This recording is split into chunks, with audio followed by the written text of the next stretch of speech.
voted to leave the European Union. Disolver.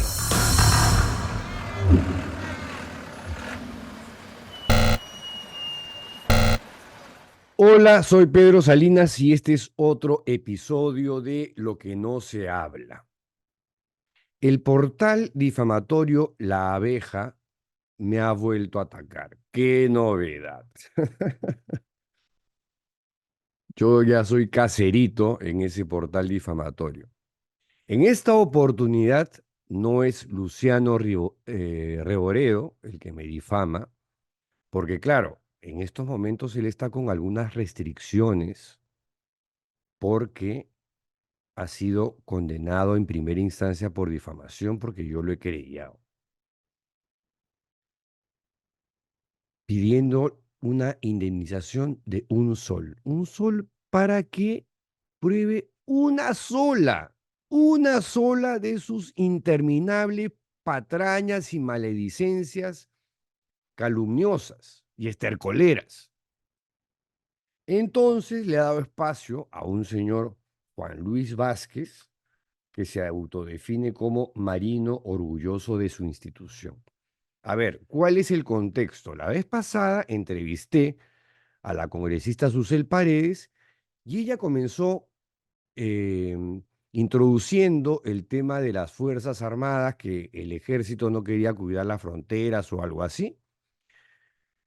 Y en este intercambio de preguntas y opiniones, yo planteé la disolución y abolición de las Fuerzas Armadas. No desarrollé argumentos porque el tema con Susel era variopinto. Eran temas de coyuntura, de esto y lo otro, ¿no? Entonces aparece en La Abeja el día 21 este artículo o este texto. Está lleno de epítetos también denigratorios, de insultos. Son más los insultos que los argumentos.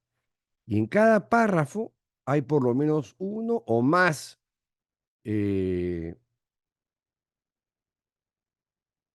él podrá decir, no son ironías, no son frases satíricas, son insultos. No, acá me dice ignorante, que me dejo llevar por odios míos hacia las Fuerzas Armadas, que soy un estúpido, me vuelve a decir ignorante, que soy un bufón barato, aprendiz de rabanito, yo, rojo,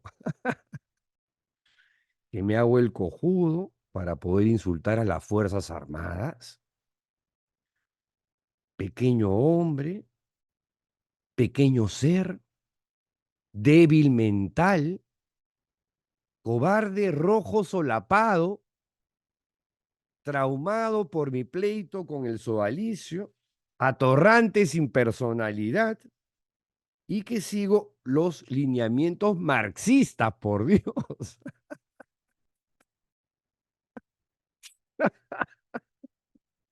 Yo, marxista. Ya. Lo más paradójico, gracioso, curioso, no sé cómo definirlo, es que él mismo, entre lo que llama sus argumentos, reconoce que nuestros vecinos fronterizos, con la excepción de Bolivia, casi duplican el presupuesto de defensa que tiene el Perú y que nuestro potencial e histórico enemigo del sur, le hace Chile, lo triplica.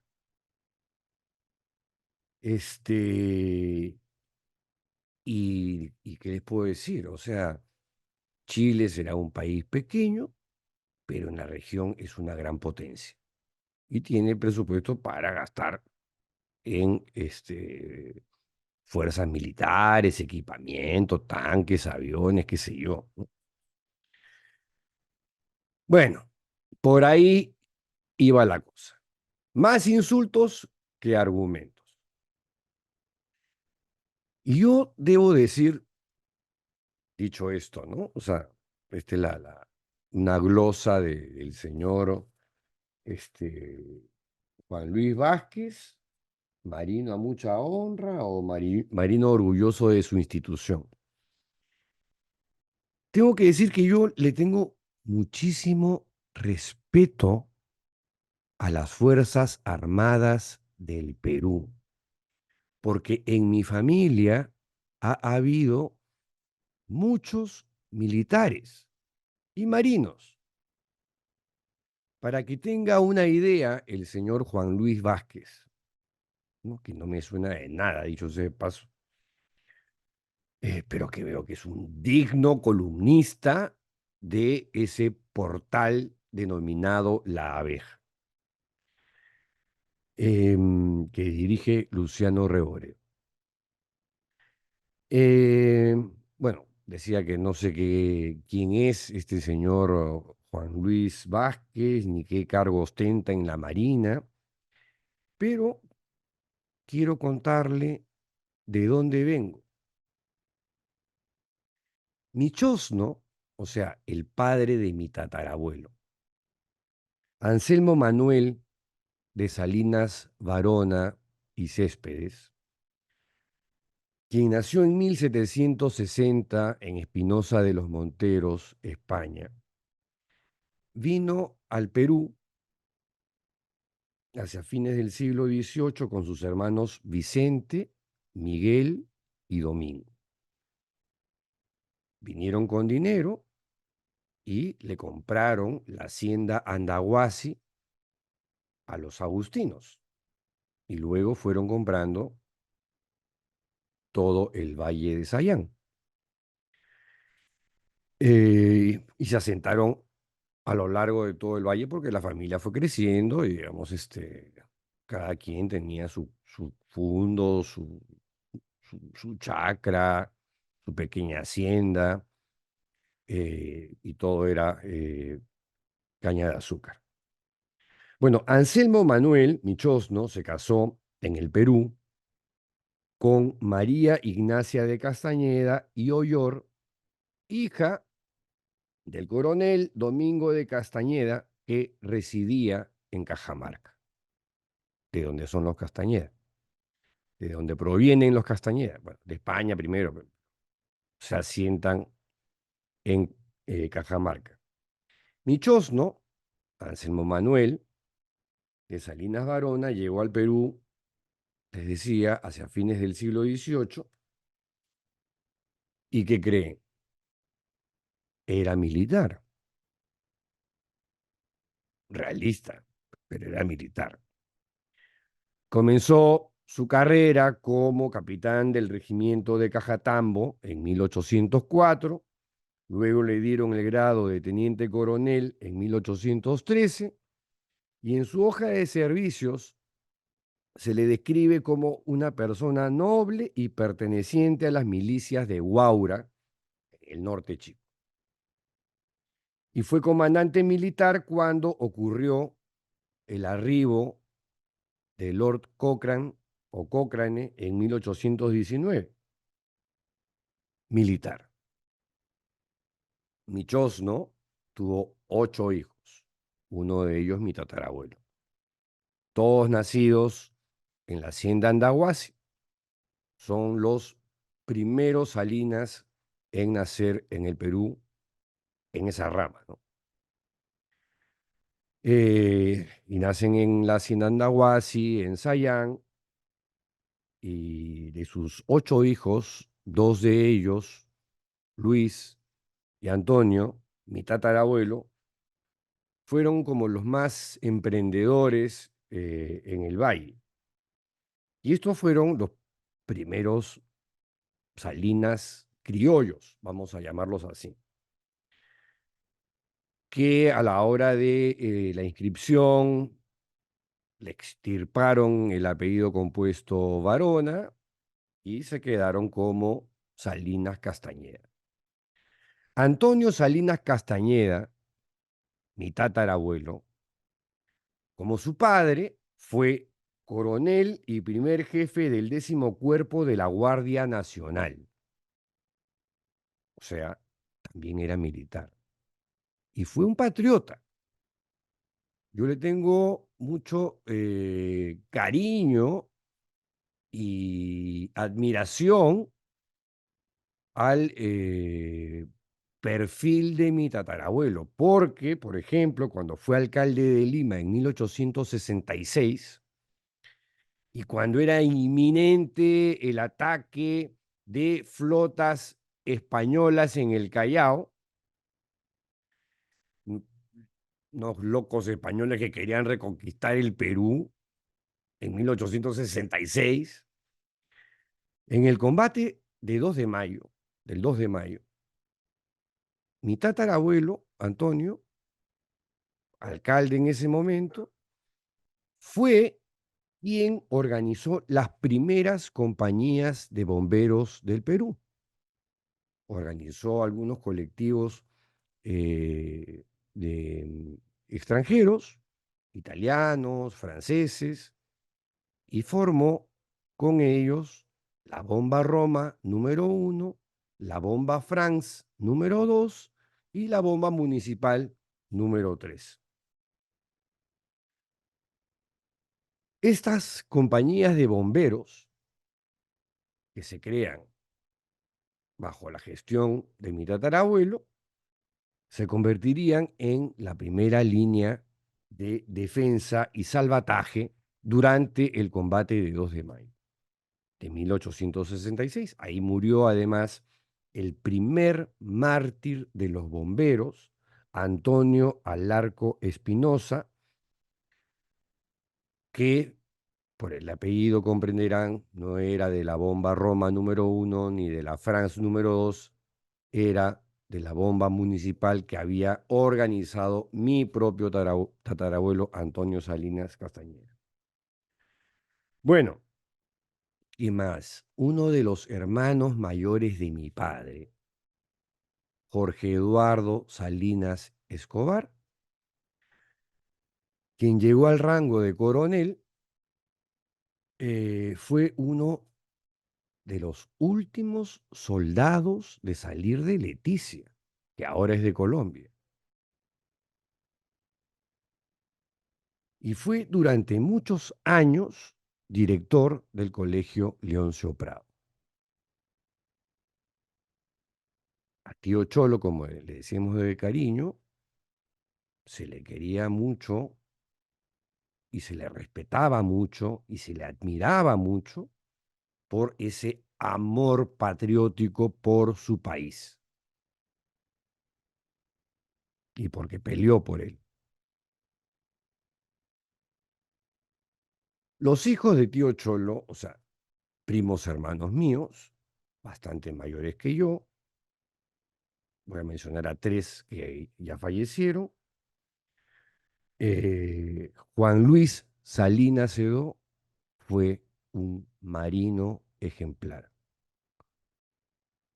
Jorge o Coco Salinas Sedó fue un contraalmirante muy querido, muy respetado en la Marina de Guerra. Y Jaime Salinas Sedó, con quien fui mucho más cercano, fue para los olvidadizos, ¿no? Porque este país, la verdad que tiene una memoria, pero así, del tamaño de la mecha de una velita misionera.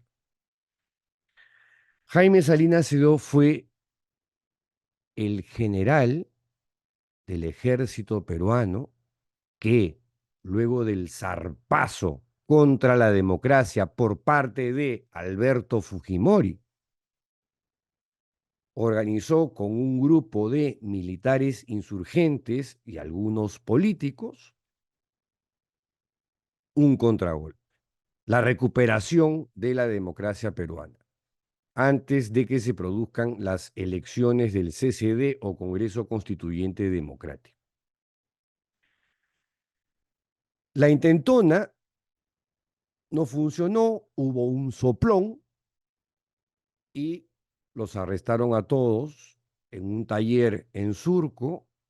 A Jaime lo persiguieron las fuerzas de Pérez Documet, general de Montesinos, dispararon a matarle en la camioneta en la que pudo salir, hieren al chofer. Esto es una historia que lamentablemente todavía no se ha contado y ojalá que en algún momento me dé el tiempo para poder escribir.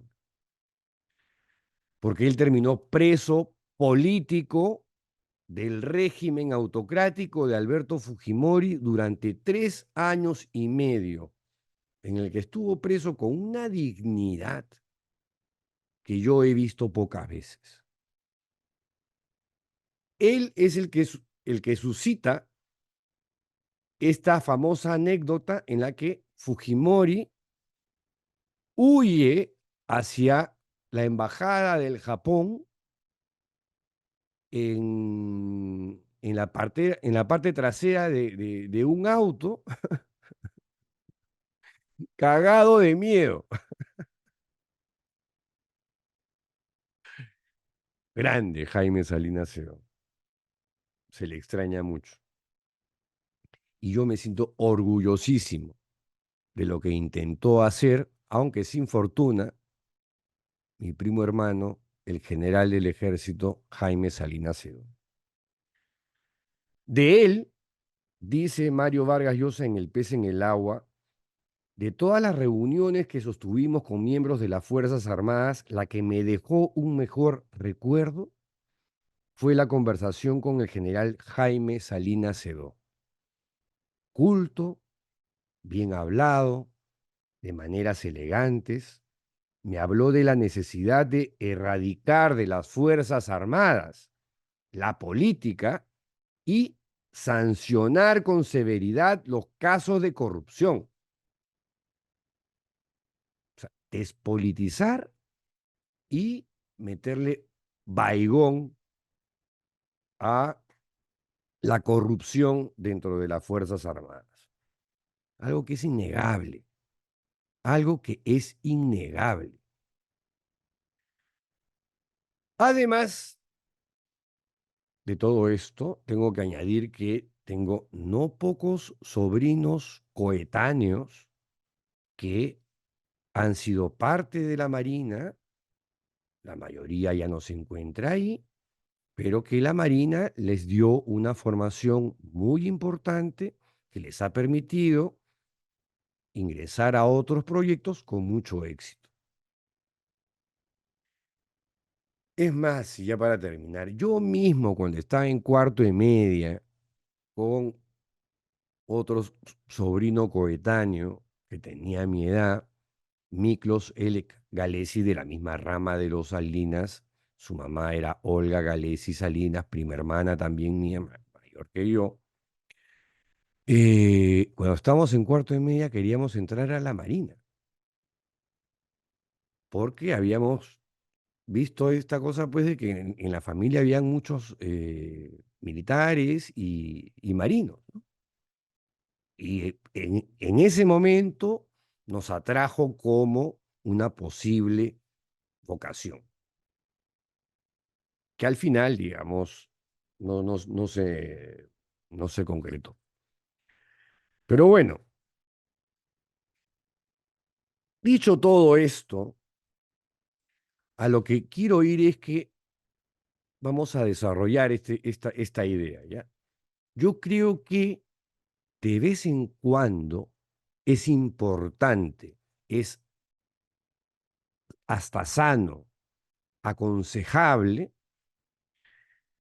replantearse cosas que son consideradas fundamentales, necesarias y que no necesariamente lo son. El ejército, por ejemplo, hoy por hoy, que siempre se justifica su existencia en función de las amenazas a la seguridad del país, ¿no? Son como una suerte de seguro. Pero la verdad es que los problemas reales hoy por hoy no son fronterizos, porque ya no tenemos problemas fronterizos. O sea, el último ha sido con Chile, antes lo hemos tenido con Ecuador, también con Colombia, pero en fin, hoy por hoy eso ya no existe. Lo que tenemos ahora es crimen organizado, un problema de inseguridad ciudadana recontra jodido, eh, catástrofes que podrían venirse como el Niño, minería informal, tala ilegal, trata, o sea, problemas que no se resuelven con el apoyo del ejército, sino más bien de la policía. O sea, ninguna de estas amenazas requiere de algún tipo de respuesta militar, si no quedó claro, sino de sistemas de prevención y de seguridad ciudadana y de inteligencia. La amenaza tradicionalmente más relevante que se esgrime es una posible guerra, una posible conflagración bélica con algún vecino.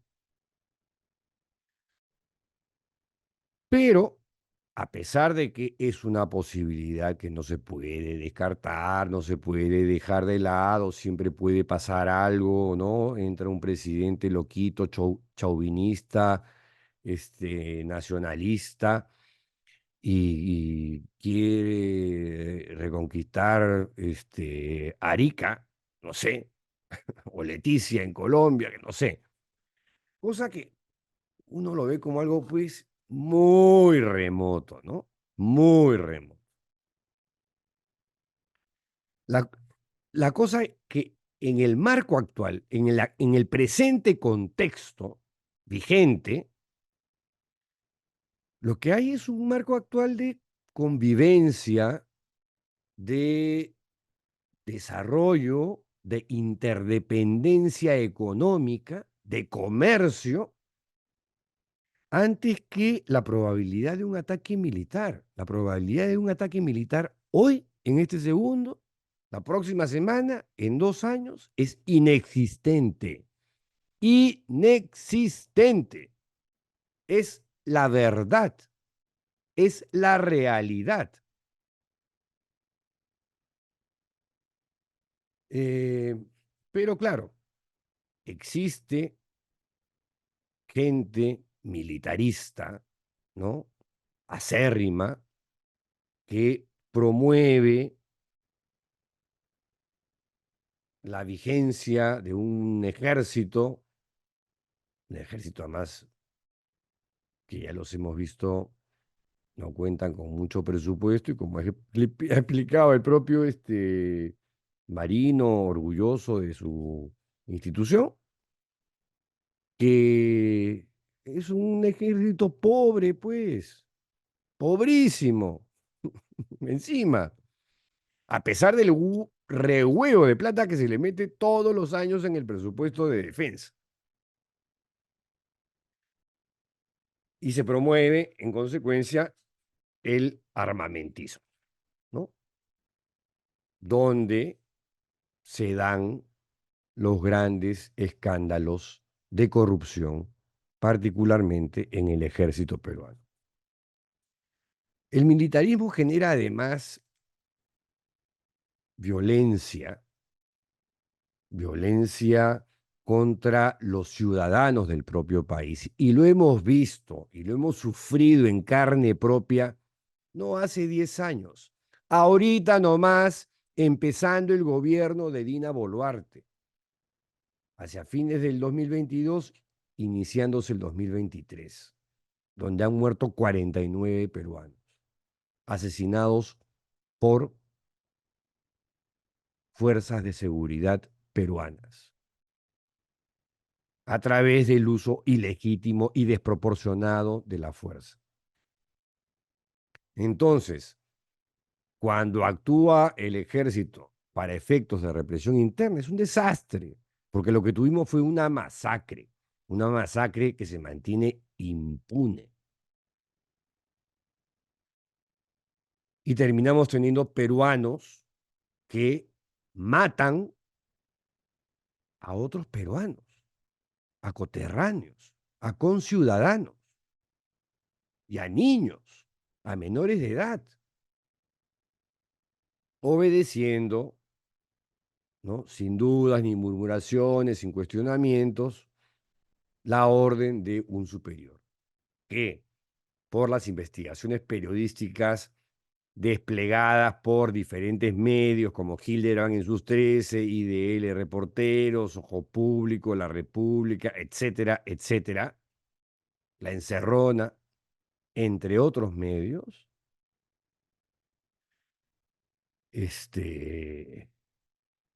uno dice, acá hay un problema, ¿no? Acá hay un problema serio, pero claro, nadie se plantea una opción como la de la abolición de las fuerzas militares. Y yo, como liberal que soy, que considero que el Estado debe reducirse en aquellos lugares donde puede ser reemplazado por la empresa privada o eh, ejerce funciones que no tienen sentido, que de desaparecerse esos recursos se pueden destinar a otras cosas, me parece que es consecuente en esa línea de pensamiento que se reconsidere, o mejor dicho, se considere y se ponga en el debate, que se ponga sobre la mesa esta consideración. ¿Por qué no pensar en la abolición de las Fuerzas Armadas?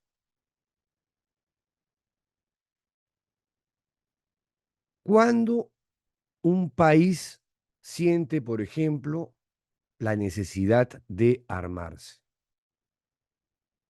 muchas veces cuando este país es considerado una amenaza por algún país vecino, ¿no? Fíjense el caso de Israel. Así podemos citar un montón. Los Estados Unidos, que además son potencias militares mundiales,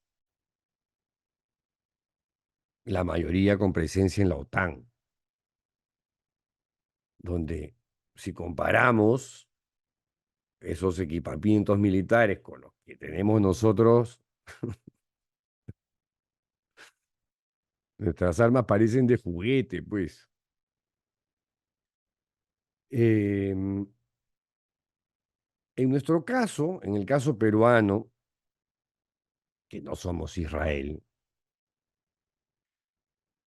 como les digo, es mi pequeña opinión, yo creo que no hay de qué defenderse. Entonces, ergo, en consecuencia, pienso que no se necesita una institución dedicada específicamente a eso. Creo que tiene lógica lo que estoy diciendo. Puede ser provocador, puede sonar, oye, ya que estás hablando, ¿no? Pero les estoy soltando una idea. Estoy compartiendo un punto de vista. Los aspectos, los tópicos, las cosas a las cuales se dedica un ejército en la actualidad, también creo que pueden ser gestionados por cuerpos civiles, ¿sí? Civiles especializados en temas de seguridad y que respondan a las demandas democráticas, que respondan a la constitución del país, a un Estado de Derecho. Em, Además, pongámonos en el caso de que se requiere de una respuesta para un problema interno, ya hemos visto que el ejército no es el mejor aliado. ¿Por qué? Porque se requiere a veces de respuestas políticas, de diálogos, ¿no? De inteligencia, de una actuación de la policía, digamos, manteniendo los estándares básicos que no violen derechos humanos fundamentales, que respeten también la democracia, el Estado de Derecho, que tengan acciones de prevención. Y en todos estos casos no se requiere de ninguna estructura militar. Un país sin ejército,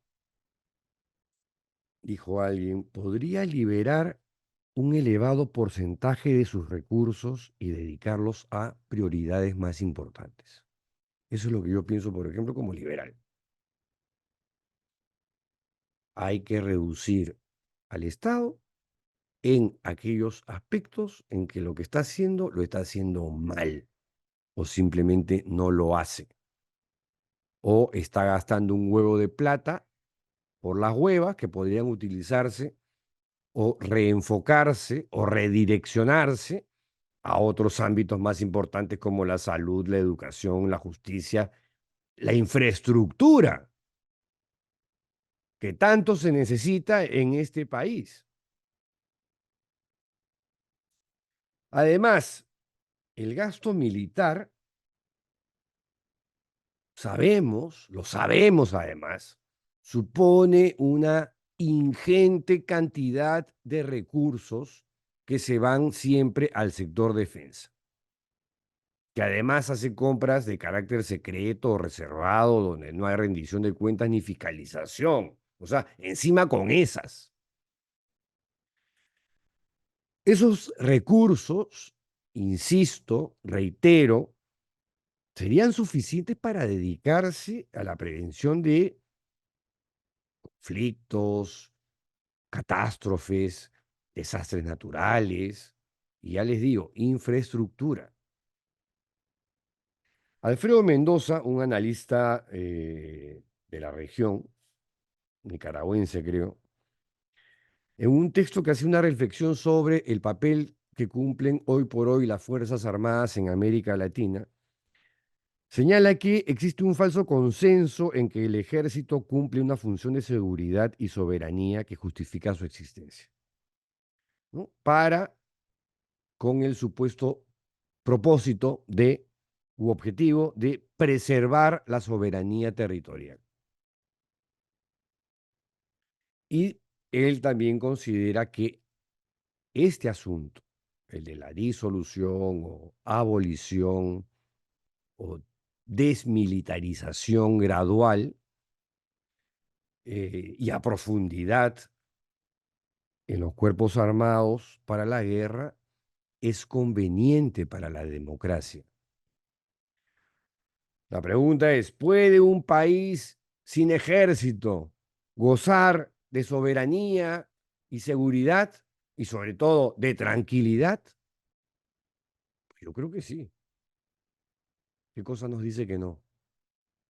Las paranoias, las conspiranoias, ¿no? Los pensamientos conspiranoicos, ¿no? Porque Chile tiene espías y agentes y Colombia y los cubanos y...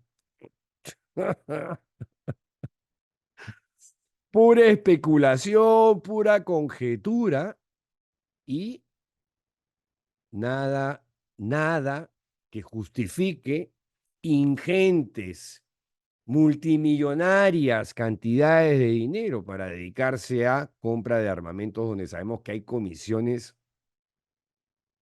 con las que se forran un montón de, bueno, vamos a decir un montón de, pero sí, no pocos generales o militares corruptos, ¿no? Los ejércitos existen por naturaleza para combatir, están preparados para la guerra. Pero si no hay guerras y si no hay peligros aparentes que nos lleven a una conflagración bélica, no tiene sentido, pues, tener ejército. Es así de sencillo. Ya, algunos dirán la lucha en el Braille, ahí todavía está Sendero, y el narcotráfico, están coludidos, ¿no? Son socios criminales. Ya, pero recordamos que en septiembre del 92, quien captura al cabecilla de Sendero Luminoso fue la Policía Nacional, este grupo especial llamado GEIN de inteligencia, el que desactivó a Sendero Luminoso, o fueron los militares. Ahora, estamos hablando de contextos, ¿no? Eventualmente, en la época de la guerra interna, por supuesto que el rol de la Fuerza Armada fue fundamental, pese a los excesos que existieron, pero fue fundamental.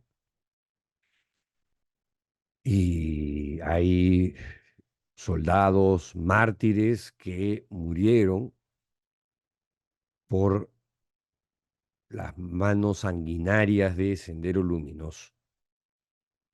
Pero esos tiempos forman parte ya del pasado, o sea, del cual hay que aprender para que no se repita, ¿no?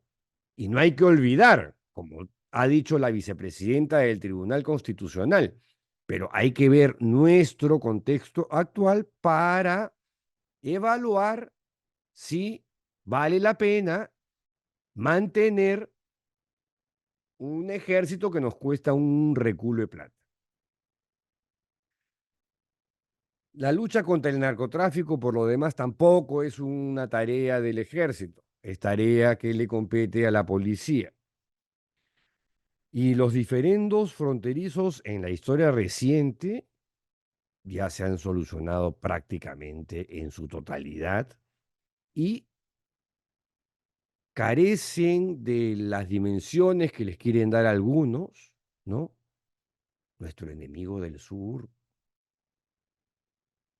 hoy por hoy es nuestro socio comercial, uno de los principales en la región. Chile tiene invertidos en el Perú miles de millones de dólares. Una guerra de Chile contra el Perú iría contra los intereses de los chilenos. Piensen un poquito. Este Juan Luis no sé qué Vázquez, piensa un poquito nomás. Eh, bueno, ya dije que el tema del gasto militar para mí es uno de los temas clave, ¿no? Porque es altísimo, no hay transparencia, no hay rendición de cuentas, eh, y en esas compras sabemos que hay mucha corrupción. Eh, Además, estas compras de armamentos que propone este Juan Luis Vázquez, que habla, mira, pero en Chile tienen tales equipos y tales aviones y tales armamentos. O sea, si el Perú, a pesar del rehuevo de plata que le mete a la compra de armamentos, no logra lograr un equilibrio estratégico con el supuesto enemigo del sur, yo creo que estamos hablando ya de un conflicto imaginario, ¿no? Sí, un conflicto imaginario. Y que solamente nos llevan a endeudarnos y a gastar demasiado dinero en compra de armamentos que además hay que darles mantenimiento y ese mantenimiento también cuesta un rehuevo de plata. Y este absurdo, creo que hasta ridículo, gasto militar y la injustificada existencia de un ejército tal cual lo concebimos hoy por hoy, están destinados a terminar en este debate que estoy proponiendo para abolir una institución que, sí, en sus diferentes momentos en el pasado ha cumplido un rol importante, pero que hoy por hoy debería redefinirse.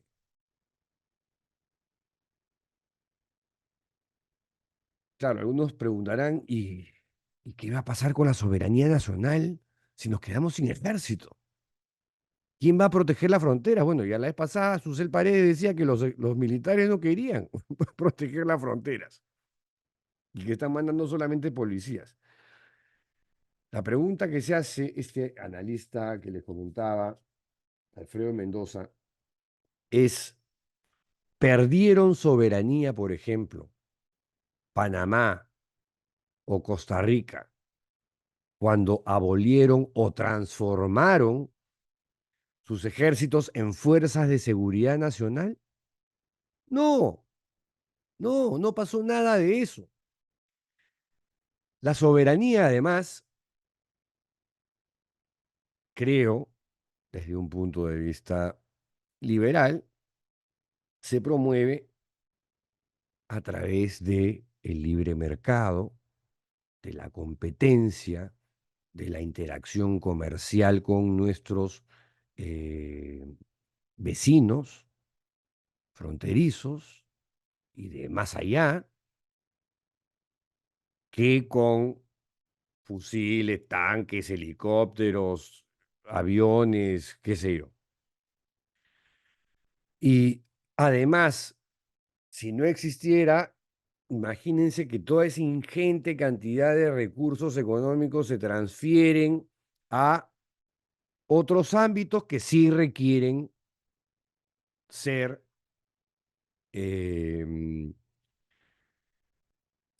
eh, subsidiarios del Estado, ¿no? Como ya les dije, la salud, eh, salud, la justicia y la educación, perdón por el lapsus. Para que tengan una idea, y otra cosa que no hemos hablado, ¿no? El Perú debe ser uno de los países que menos invierte en ciencia y tecnología. Tenemos un Concitec, sí, pero la inversión en ciencia y tecnología en este país es casi o prácticamente inexistente. Pero volviendo al ejemplo de Costa Rica, miren, reducir el gasto militar en Costa Rica ha permitido invertir poderosamente, de manera contundente en la educación, logrando al final de los años 70, o sea, hace más de 40 años, han reducido el analfabetismo hasta casi el 10%. O sea, nada, casi nada.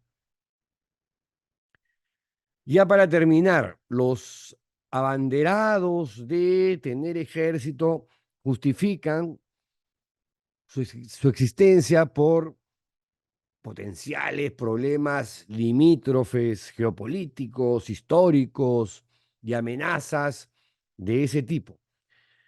Pero reitero, esos argumentos no tienen asidero en la realidad de hoy, en el contexto actual.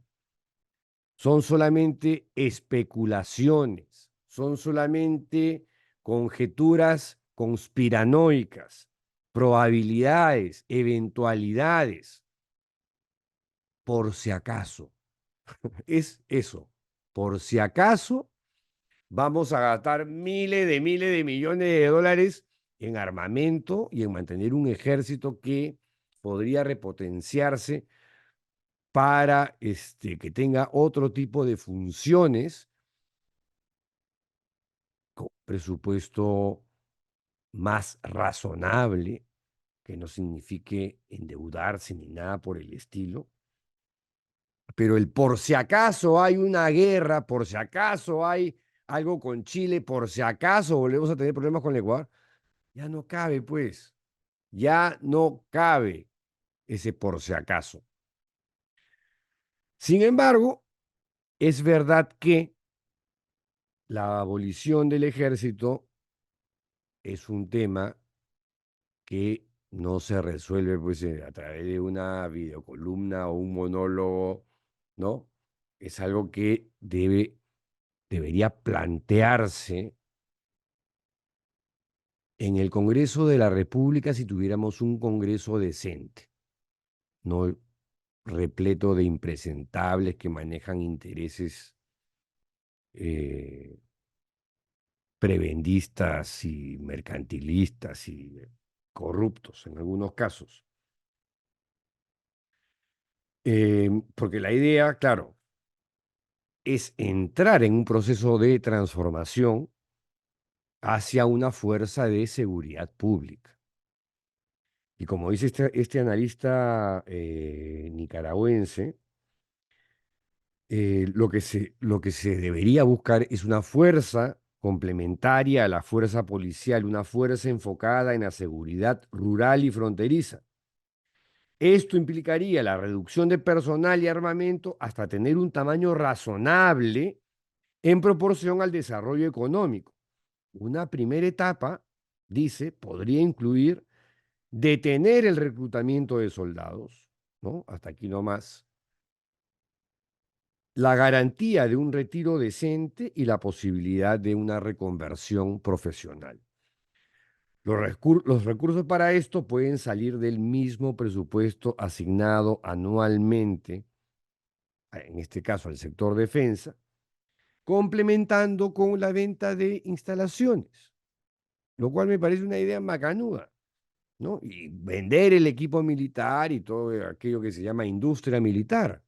O sea, privaticemos el sector defensa, privaticemos los cuarteles. Yo no sé si ustedes han ido a Iquitos y cuando pasan por el malecón hay unos locales preciosos em, de la época de los caucheros que aún se mantienen, que podrían ser grandes hoteles, discotecas, restaurantes de calidad y que hoy por hoy están ocupados por el ejército, la marina, la policía. Vamos, hay un, y el ejército tiene un rehuevo, pero un rehuevo de terrenos en todo el país. Privaticemos, privaticemos el sector defensa, considerémoslo. Ahora, ya para terminar, incluso si la disolución o la abolición de las Fuerzas Armadas en el Perú resultara incluso en términos prácticos una cosa costosa, yo creo que en el mediano y corto plazo siempre va a ser más beneficioso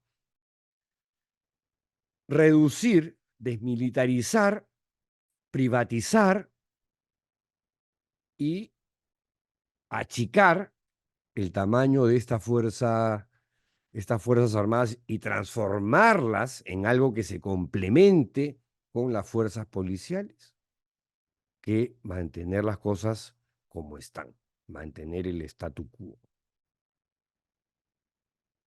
que es lo que tenemos hasta ahora y donde se gastan, reitero, ingentes recursos y miles de millones de dólares en cosas que luego hay que mantener y que luego se vuelven obsoletas porque no se usan porque ya no hay guerras.